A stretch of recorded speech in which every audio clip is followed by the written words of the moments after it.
On today's Locked On Texans podcast, Cody and I look at who are the best duos on both sides of the ball, and training camp dates have officially been released. What does that mean for Texans fans?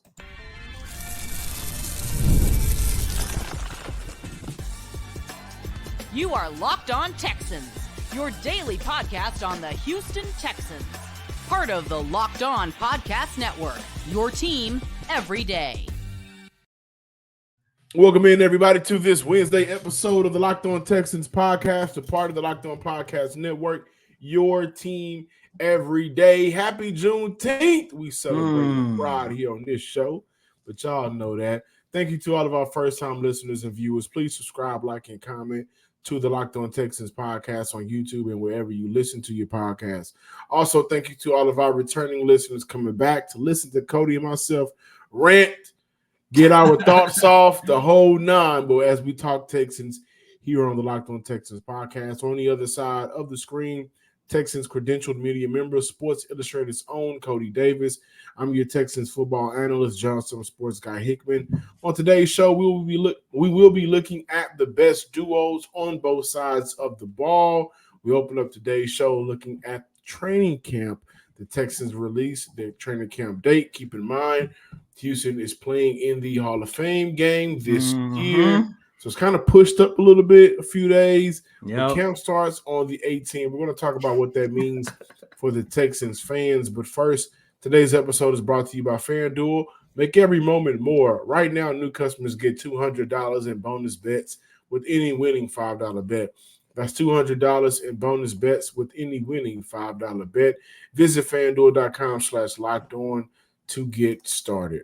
And on today's episode, we're going to, of course, talk about the best duos on both sides of the ball and also the most important as well. But, John, as you just alluded to, man, on yesterday, the Houston Texans did release their training camp dates going into the 2024 season. We are officially a month away from the start of training camp, which is arguably our favorite time of the year. The Houston Texans will begin training camp on July 18th. And for all of you listeners, viewers, and fans out there, the Houston Texans will have an opportunity to invite their fans out, not for one practice, not for two practices, not for three practices, not for four practices, but 8 practices. The Houston Texans will have an opportunity to have the fans out there. August 11th is the only night practice that the Houston Texans will have. When you look at training camp, of course, it coincides with the Houston Texans preseason schedule that will start with the Hall of Fame game on August 1st against the Chicago Bears, which will also follow by the Pittsburgh Steelers, New York Giants, and the Los Angeles Rams. The final preseason game inside NRG Stadium is basically going to be a whole entire week of Texans versus Rams, because that will be a joint practice between both teams. So I love joint practices because if Lonnie Johnson back. oh yeah, we got Lonnie. Oh man, not only do we got Lonnie Johnson, we also got Christian Harris as well. And for those of you last year kept fighting. I mean, Christian Harris was so aggressive.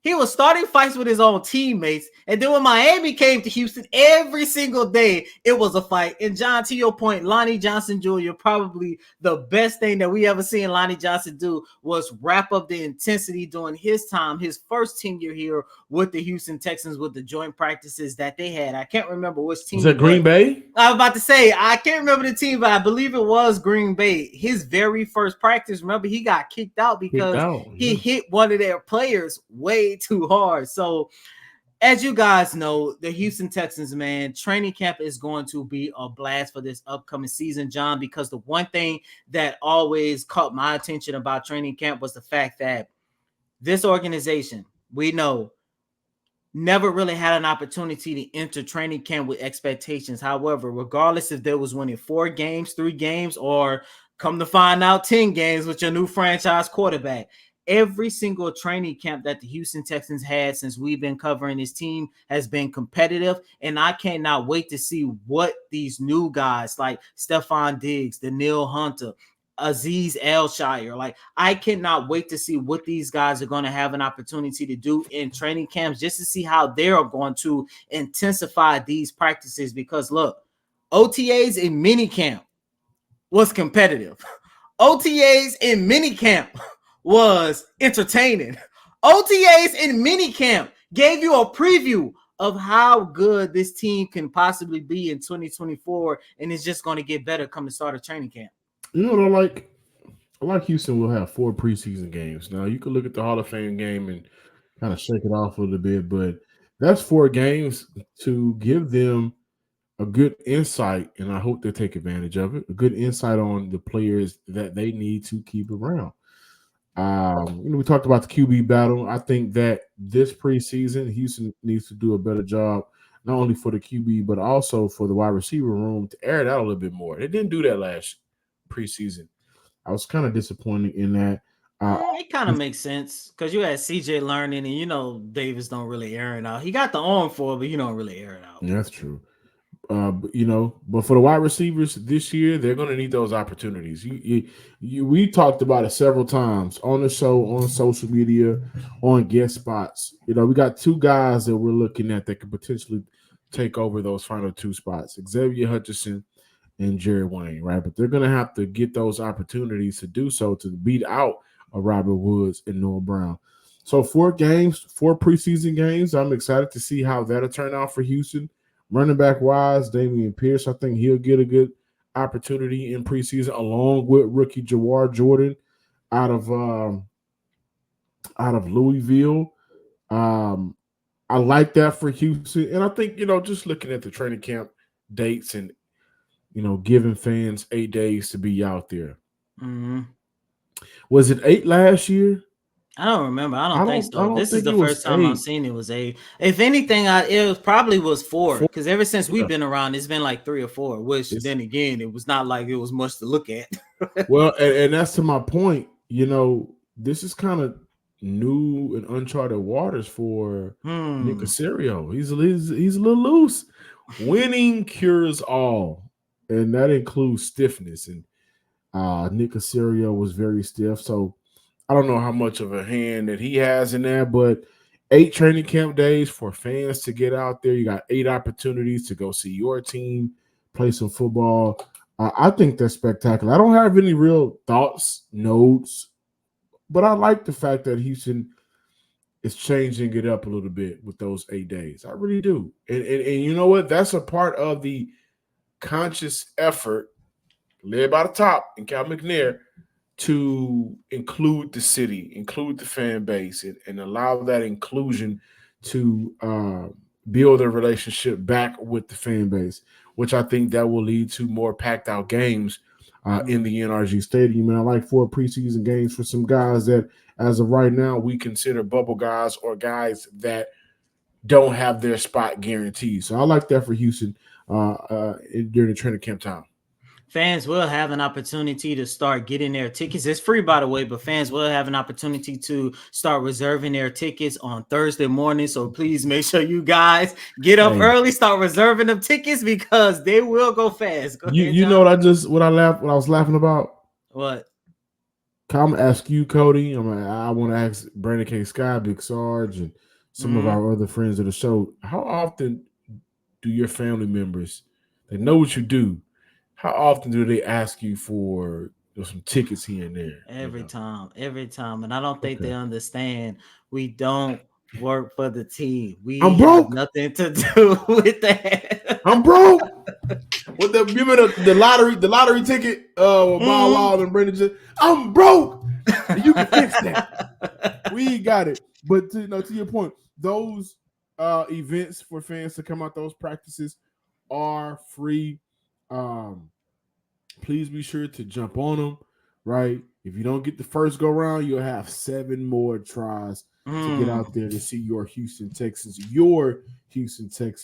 And if I have any family members watching this show, I ain't got it. I don't have tickets. I'm badly in. If anything, ask Cody. Don't ask me. But on the other side of the break, we'll start talking about who we believe is the best duo on the offensive side of the ball. This could go any which of way, so I'm excited to see where Cody rides with his best duo, and I'll tell you guys who I believe is my best duo as well. Summertime means a lot of things: cheaper gas, cookouts, a little bit of extra in your cup because you're off because of the summer break, and baseball and much more that you can bet it all on FanDuel. Right now, new customers get $200 in bonus bets with any winning $5 bet. That's $200 you can use to bet on everything from the finals MVP to who's going to hit one out of the park. Visit fanduel.com/locked on and add a big win to your summer bucket list. Visit FanDuel, America's #1 sportsbook. Welcome back, ladies and gentlemen, to this Wednesday installment of Locked On Texans. And as everyone knows, the Boston Celtics won the NBA Finals, and right now there's this debate. What does Jason Tatum and Jaylen Brown fall in terms of best all-time duos? And of course, John, I'm not about to sit here and have that debate, but it's funny that the Houston Texans actually started this in a way because a couple days ago on their Twitter page, they asked the question, who are some of the best duos in Texans franchise history?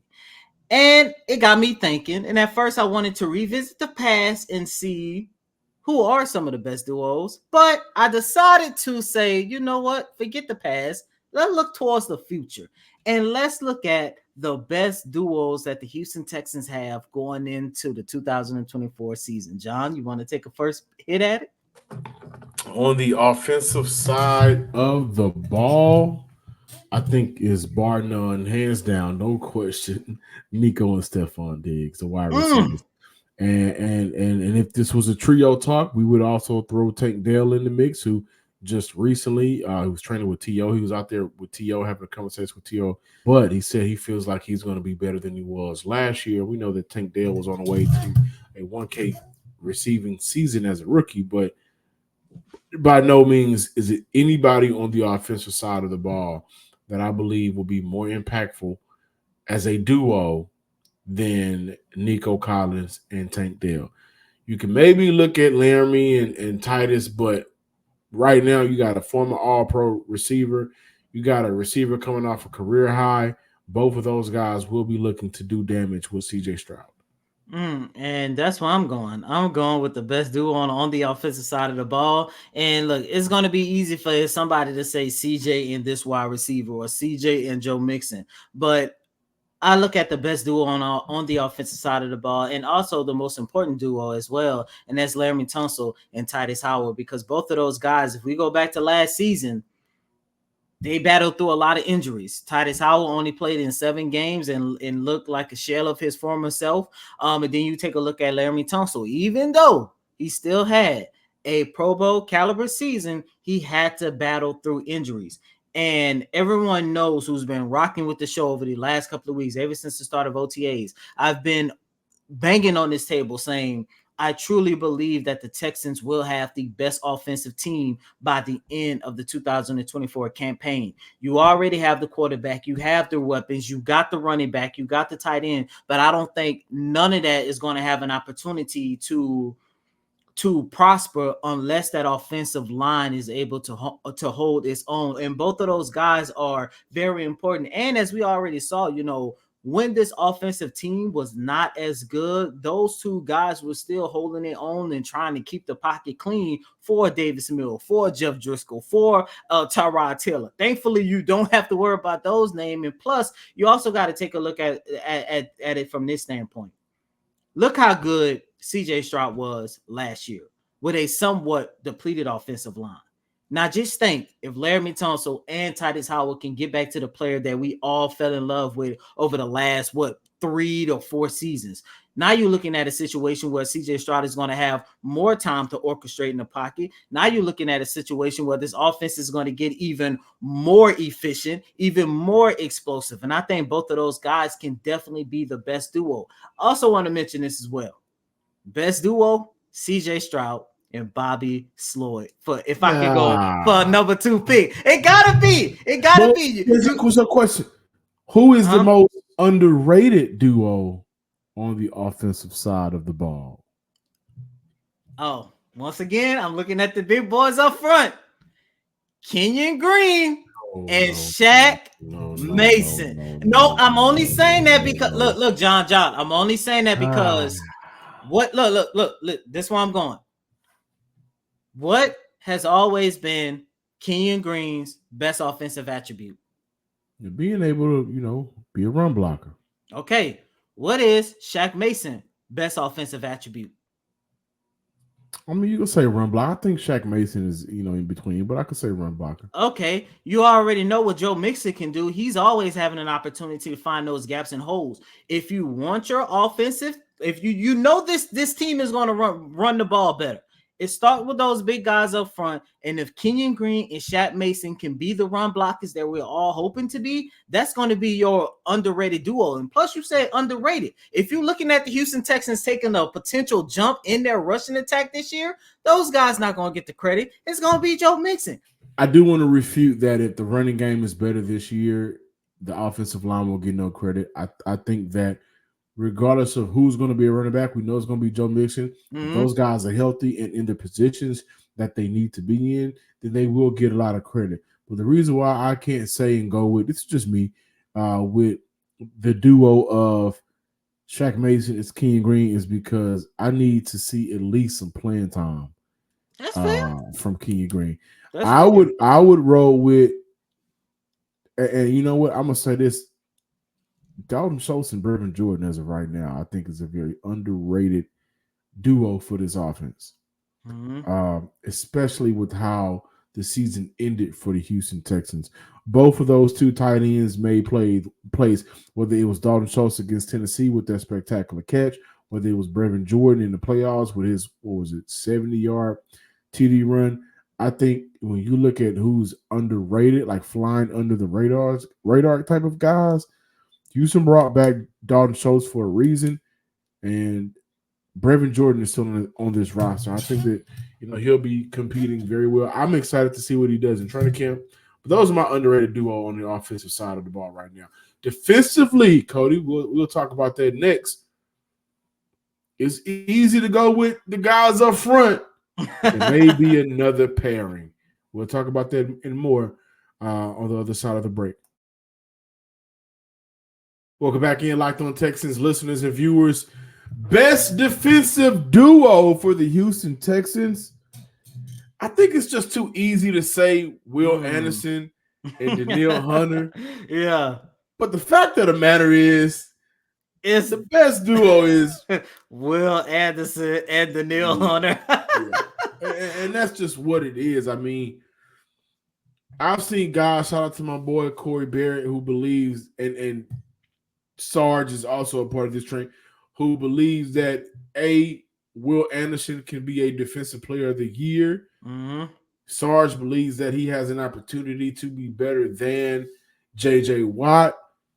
He's good at football. Danielle Hunter was just a 16.5 sack guy, 23.5 tackles for a loss, right? So sometimes we try to get creative on the show and try to overthink things and deep dive into it, but the reality is they are the best defensive duo, bar none.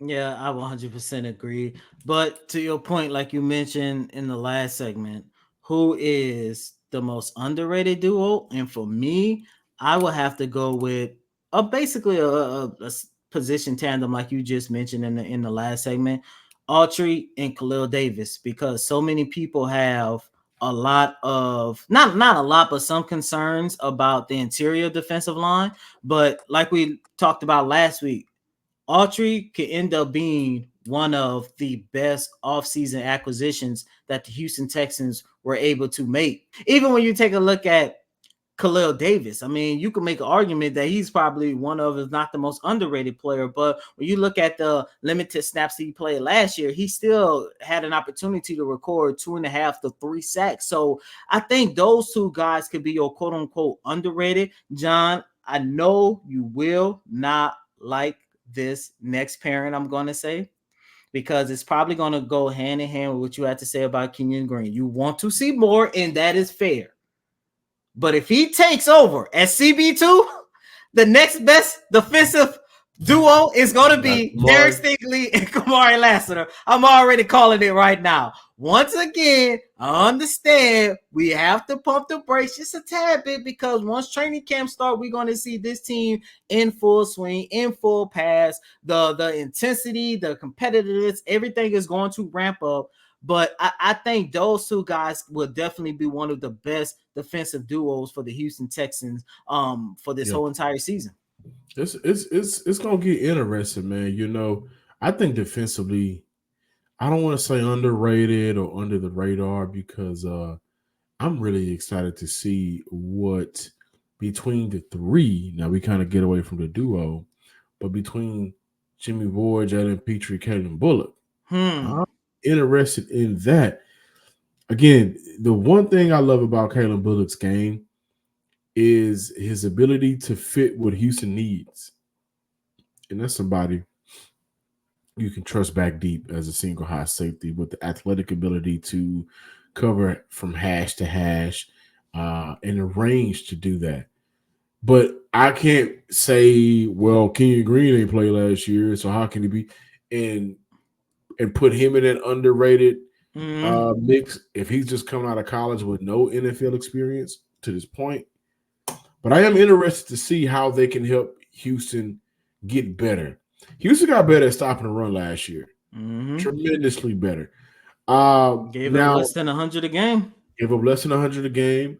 Now, granted, they played some teams that were not necessarily great at running the ball, or they may have ran into a team that had issues with their health at the running back situation because Jonathan Taylor or the coach just destroyed him, the times that they played him. But they made a competitive effort to be better. This year, I want to see them hold on to that, and I think that they can with the likes of Will Anderson, Danielle Hunter.